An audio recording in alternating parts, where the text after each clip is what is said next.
This is the Bay of Marathon on the eastern coast of Greece. I'm Matthew Settle. Over 2,000 years ago, in September 490 BC, 600 ships lay the entire length of this shoreline, while an army of 30,000 Persian invaders raced up the beach. Their mission?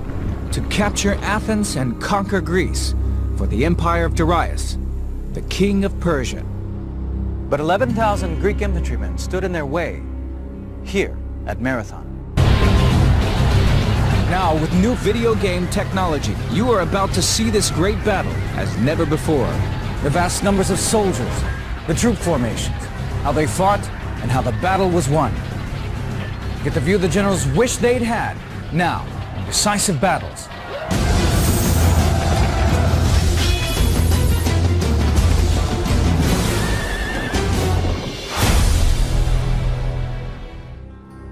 This is the burial mound of Marathon. Beneath me lie the remains of Greek soldiers who died in battle on 9/11, 490 BC.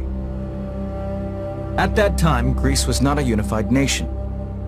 It was a collection of independent city-states, like Athens, Corinth, and Sparta, each with their own laws and systems of government.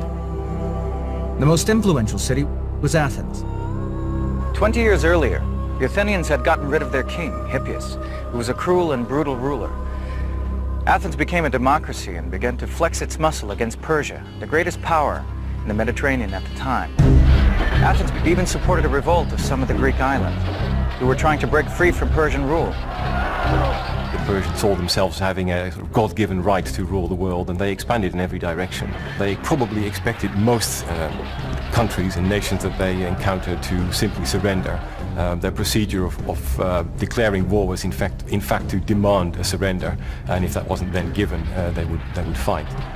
The Persian king Darius became furious with the Athenians. He decided that when the time was right, not only would he conquer Athens, but all of Greece. Darius had a servant. Every time he sat down to dinner, before he would eat, the servant would whisper in his ear, "Sire, do not forget the Athenians." So, when the deposed king, Hippias, fled from Athens to Persia, he received a friendly welcome. I think it would be fair to regard Hippias essentially as a political pawn. The Persians weren't really too concerned what type of regime they would set up in conquered territory, so long as they were confident that he would be loyal to them. In 491 BC, Darius sent envoys to Athens and Sparta. They demanded gifts of earth and water as acknowledgement of the power of Persia. The Greeks threw the envoys into a ravine used for executing criminals. The Spartans threw the second pair down a well. What the Greeks most hated was the idea of slavery, of not being free, and they were determined not to allow themselves to be taken over by a foreign power without a fight. Darius was furious. He assembled a huge fleet of 600 ships and mobilized his army. And when they set out for Greece in 490 BC, the exiled king Hippias sailed with them. The invasion force of 30,000 men was led by Decisive, Persian commander in the west. Hippias was only too happy to advise him on the perfect landing place, the broad beach at Marathon Bay. The Persians had very consciously picked a place that suited the kinds of forces that they had. Basically, within the territory of Athens, they couldn't have found pretty much a better place for them to land. This is the plain of Marathon, 6 miles long and 2 miles broad. Apart from the marshes at either end, it's an unbroken plain, perfect for the battle tactics of the Persians with their light infantry and cavalry. Even in early September, these marshes were wet and soggy. A man couldn't walk on them, let alone several thousand horses.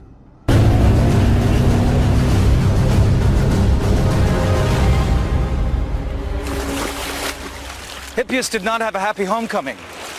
As he jumped ashore, he had a coughing fit and spat out a tooth. When he looked for it in the sand, he couldn't find it. And he took this as a sign from the gods that he would not regain his kingdom.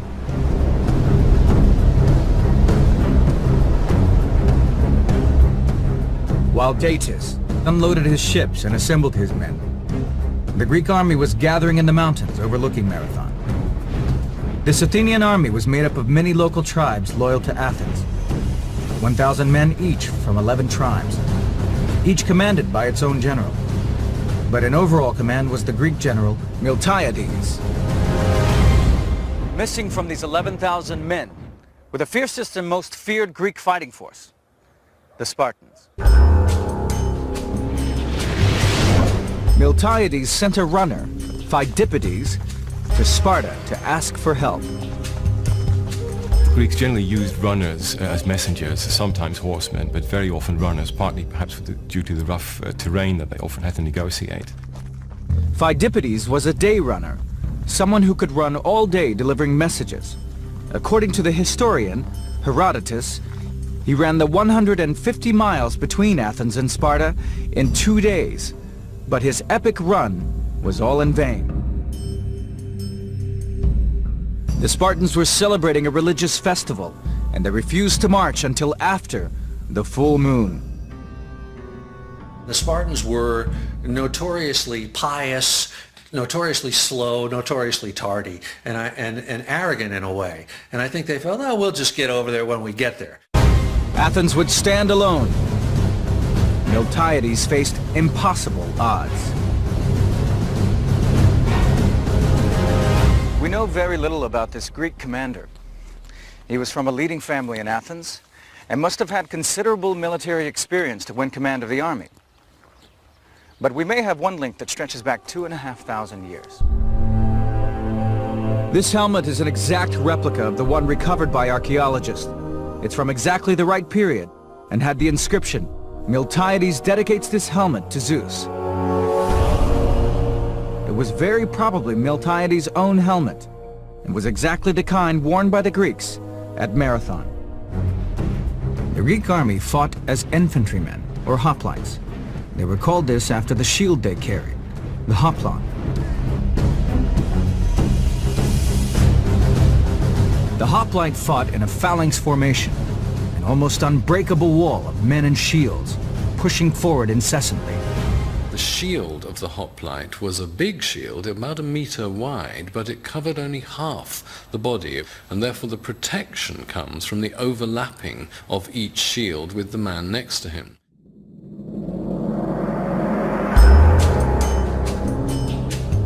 From the mountains high above Marathon, Miltiades and his 10 generals had a clear view of the Persian army arrayed beneath them. This was an army over twice their number, with archers from Ethiopia, swordsmen from the banks of the Indus, and wild horsemen from the steppes of Asia. Although all these men were the subjects of King Darius of Persia, they had little in common with one another. Not even a common language. The Greeks, on the other hand, were neighbors, standing shoulder to shoulder and brother to brother, fighting to save their independence and way of life. Memories of the tyrant Hippias were fresh in their minds, and death was preferable to him regaining the Athenian crown. But neither side seemed eager for a fight. For 4 days, the two armies faced each other in a nervous standoff. One reason why the Greeks waited is simply that they were in a very strong position there. They could not, as such, be forced. And the Persians, being so much larger, had a supply problem, and therefore it was quite likely that supplies would run low and that they might even consider retiring. Datis was holding back in hope that the Athenians, still loyal to Hippias, might rise up and seize control of Athens. On the Greek side, Miltiades waited, perhaps in the hope that his forces might be bolstered by the promised Spartan contingent. Neither side would make a move. But in the Persian camp, Datis was hatching a daring battle plan that would break the deadlock. Soon the killing and fighting would begin. September 490 BC, on the plain of Marathon in Greece, a mighty Persian invasion force was waiting to go into battle against a small Greek army intent on saving their country, their freedom, and their way of life. After 4 days of stalemate, the Persian commander Datis decided to gamble everything on a quick victory.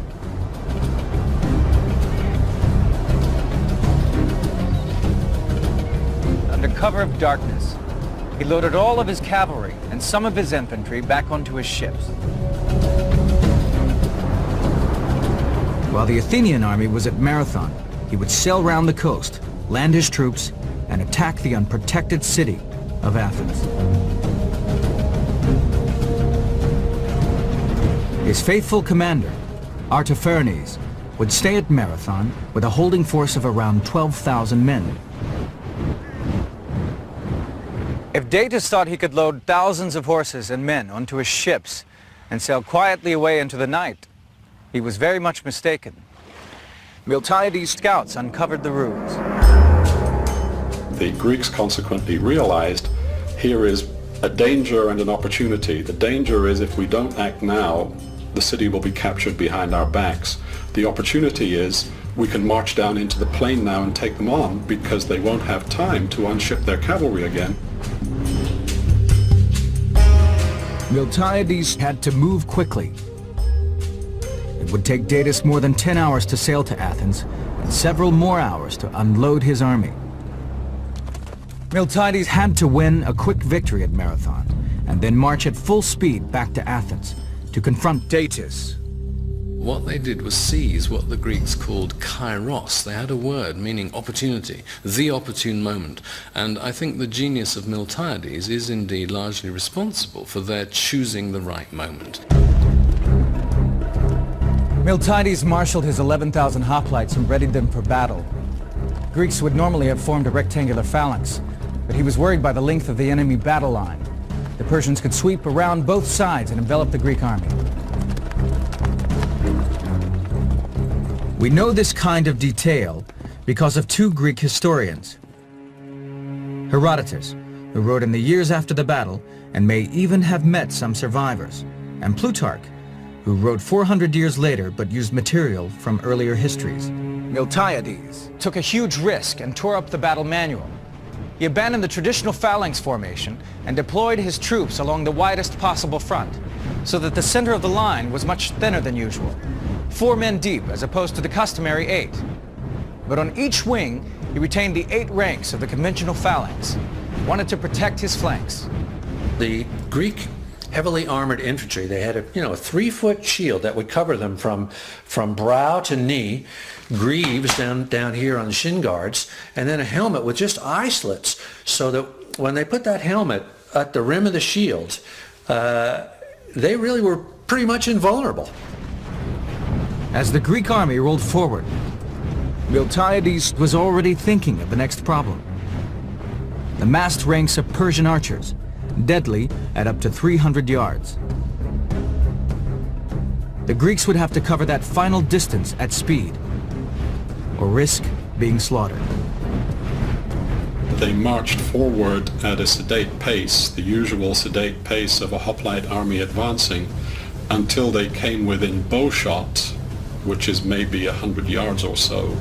Once within bowshot, the Greeks came under a hail of arrows. Miltiades' troops broke into a run. This astonished the Persians. The phalanx, by its very nature, usually went into battle at a slow, steady pace. The Persian archers would have posed a very serious threat to the hoplite force. They had very powerful bows and large arrows that could have done serious damage. Imagine yourself in full armor, with a heavy shield, spear and sword, a total weight of 70 pounds, having to race to the enemy and be able to put up a strong fight when you reached him. There was a British historian who actually built himself a suit of hoplite armor and went to Marathon and ran from approximately the place where the Athenian camp was to the site of the battle, and showed that a fit man could actually run that distance in armor. The hoplites trained hard for this. There was even a hoplite event in the Olympic Games of the period, which involved sprinting over 400 yards in full kit and armor. The Persians were puzzled. From their ranks, all they could see was a long line of Greeks running down on them. Surely they would be out of breath before they even got close enough to fight. These Persian infantrymen were more skirmisher troops than heavy infantry. Lightly armed with short spears and scimitars, they formed ranks as a line of steel-tipped spears came hurtling towards them. The two armies clashed head-on. The Persians soon realized their weapons were hopeless against the Greek army, but they fought back valiantly, and by sheer weight of numbers began pushing the Greek center back. It looked like Miltiades' gamble had failed, and all the while Datis was sailing closer to Athens. It is 490 BC. The Greek army is being pushed back by Persian invaders, and a Persian fleet is on its way to attack Athens. As the Greeks fell back in the center, the Persian commander, Artaphernes, smelled victory. The way in which Miltiades drew out the Athenian army, enormously lengthening and thinning his center, was one of the riskiest things, I think, in all of ancient warfare. But now the strong Greek phalanxes, on the wings, beat back the thinner Persian line and began to push in towards the center. Each phalanx moved on command, as one unit, wheeling left or right, almost turning on a dime. Miltiades' gamble had paid off. As the center fell back, his wings slowly encircled the enemy. The slaughter began in earnest, as the heavily armored Greeks hammered into the Persian divisions. And then that whole center of the Persian army became essentially a killing zone. Certainly, to fight that way took great strength and great endurance, and you haven't even talked about the heat of the summer. The Persians continued to throw themselves onto the attacking phalanx, desperately trying to find a way to break it. In the meantime, the Persian archers poured thousands of arrows into the Greek lines, now so closely packed with the Persian infantry that they were bound to hit their own soldiers. The Greeks felt that right and might were on their side and fought like men possessed. Tactics were not so important in those days. It was more just the guts to stand next shoulder to shoulder with your mates and carry on the fight. The Persians were a broken force. They had never been defeated by the Greeks. But now thousands of their soldiers lay dead or died. Suddenly the Persians broke and ran for their ships, desperate to escape the slaughter.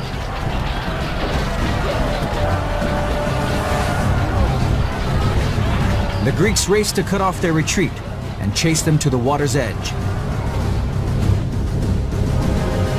There was chaos on the beach, the stampeding troops pushing and heaving to get their craft away, while trying to defend themselves from the pursuing hoplites.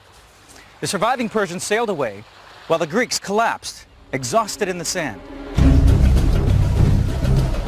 But there was no time to rest. While the battle was raging at Marathon, Datis and his Persian troops were sailing closer to Athens. Miltiades ordered his tired and battle-weary troops to Athens, a forced march of 22 miles in full armor. It had taken him just over 3 hours to defeat the Persian army at Marathon, but that meant that Datis was 3 hours closer to Athens. It was a race against time. He sent a runner on ahead with news of victory. According to legend, it was Phidippides, the same man who had run to Sparta. He ran the 22 miles here to Athens and shouted, "Rejoice, we have victory," then fell dead from exhaustion. Miltiades arrived in the nick of time and managed to set his troops up around Athens. Datis was dismayed when he sailed around the bay and found the Greek army waiting for him. When they saw those Athenians waiting for them, they just didn't have the heart to have another go at these guys who had just inflicted this disastrous defeat on them. He could not even land his army. He thought these troops had been beaten at Marathon, but now here they were, ready to fight again. Acknowledging defeat, he turned his ships around and set a course for Persia. Hippias had guessed right. Not only had he lost his tooth, but any chance of ever regaining his kingdom. And the Spartans? They turned up late and missed out on the glory, but were curious to see what a Persian soldier looked like. They marched on from Athens to inspect the dead. They say that the Spartans were sort of like sightseers, toured the battle afterwards, and that they were pretty shaken up to see what great work their rival Athenians had done. I think it really did eat at the Spartans' guts, that these foppish Athenians had polished off the Persians. If the Persians had won the battle and had occupied Athens, they would then have had a basis in mainland Greece for further campaigns, and that might well have changed the course of history.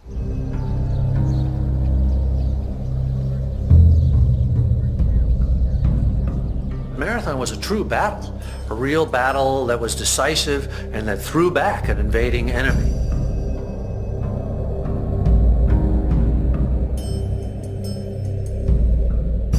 The fame of Marathon is, in my view, imperishable. It was an extraordinary victory.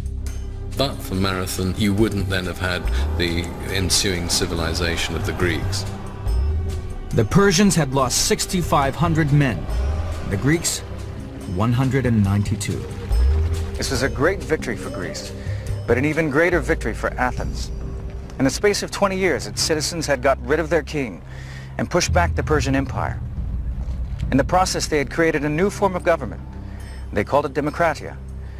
We call it democracy. And Phidippides, his run is remembered at every Olympics, and each year in cities around the world when ordinary people run the marathon.